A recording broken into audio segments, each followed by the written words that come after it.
Bismillahirrahmanirrahim. Assalamualaikum warahmatullahi wabarakatuh. Perkenalkan, nama saya Nadia Laila Fitri dari Institut Agama Islam Jamiatul Khair. Di sini saya akan membahas mata kuliah Filsafat Pendidikan. Materinya itu tentang hakikat manusia dan alam semesta menurut pandangan Al-Quran dan Sunnah. Adapun yang akan saya bahas di sini, yang pertama, akidah Islam. Akidah adalah suatu pokok atau dasar keyakinan yang harus dipegang oleh orang yang mempercayainya.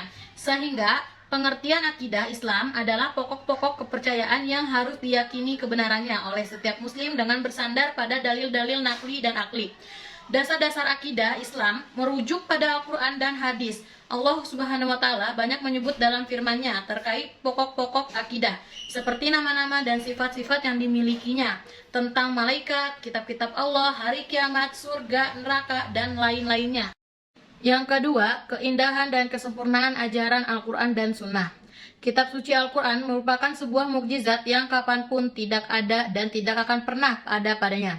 Gerbang rahmat dan berakatnya selalu tetap terbuka serta tetap cemerlang dan nyata di setiap zaman, sebagaimana keadaannya ketika di masa yang mulia Rasulullah Shallallahu Alaihi Wasallam. Dan yang ketiga, penciptaan manusia. Penciptaan manusia itu dibagi menjadi tiga.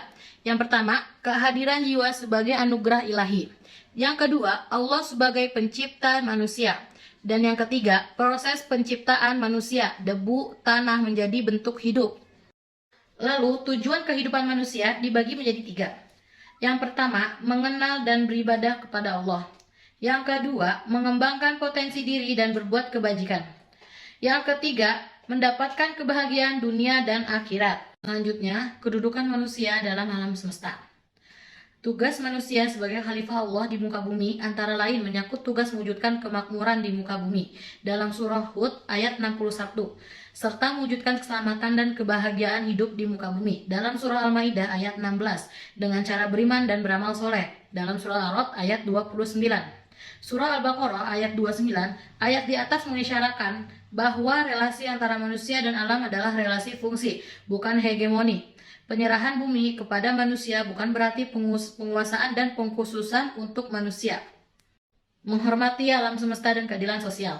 2018, manusia harus membagi kekayaan alam dengan adil, memperhatikan kebutuhan orang lain, dan memastikan penggunaan sumber daya alam tidak merugikan orang lain atau generasi masa depan. 2019, menjaga alam semesta berhubungan dengan konsep keadilan sosial dalam Islam. 2020, bersyukur atas karunia Allah dalam alam semesta dan menghormati keindahan dan keagungan ciptaannya, merupakan bagian penting dalam hubungan manusia dan alam. Tanggung jawab manusia terhadap alam semesta. 1. Allah menciptakan alam semesta sebagai tempat bagi manusia untuk menguji iman, bertindak sebagai wakilnya, dan mengembangkan potensi mereka. Yang kedua, manusia memiliki keleluasan dalam menggunakan sumber daya alam, tetapi juga harus menjaga keseimbangan dan kelestarian alam.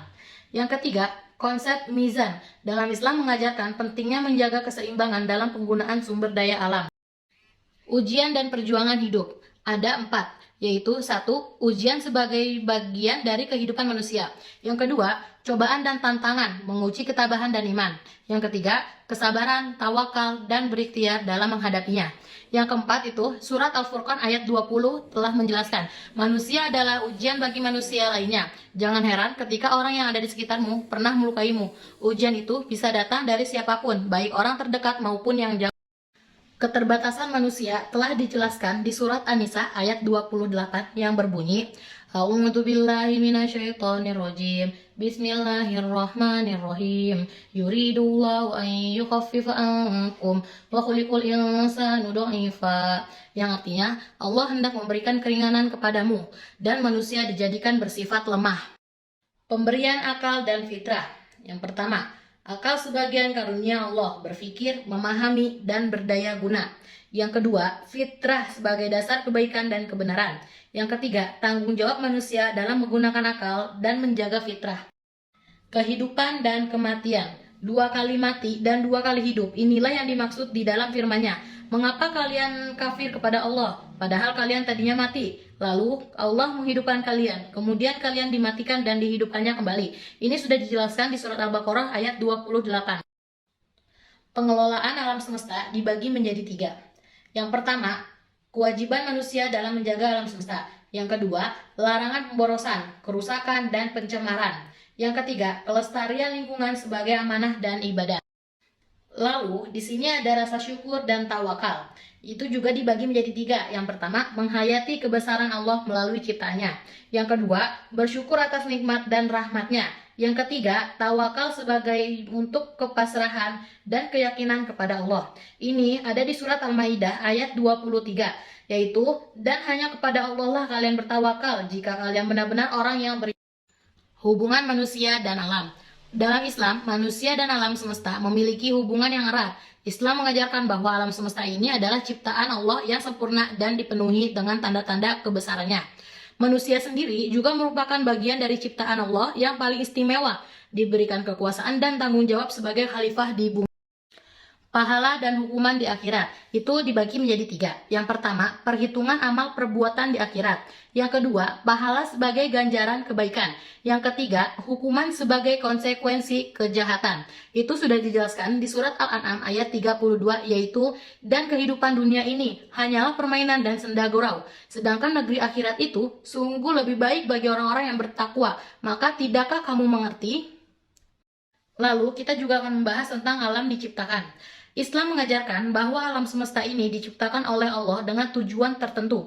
Allah menciptakan alam semesta sebagai tempat bagi manusia untuk menguji iman, bertindak sebagai wakilnya, dan mengembangkan potensi mereka dalam kehidupan ini. Selanjutnya, manusia adalah khalifah di bumi yang bertanggung jawab untuk menjaga dan mengelola alam semesta dengan bijaksana. Manusia harus menjaga keseimbangan, menghormati keagungan ciptaan Allah, dan memastikan keadilan dalam penggunaan sumber daya alam. Lalu, kesimpulannya itu ada tiga. Yang pertama, manusia sebagai makhluk terbaik dengan tanggung jawab di alam semesta. Yang kedua, alam semesta sebagai tanda kebesaran Allah. Yang ketiga, menjaga alam semesta sebagai bentuk ibadah dan mengikuti sunnah Rasulullah. Cukup sekian materi yang sudah saya jelaskan. Kurang lebihnya saya mohon maaf. Wabillahi taufik wal hidayah. Wassalamualaikum warahmatullahi wabarakatuh.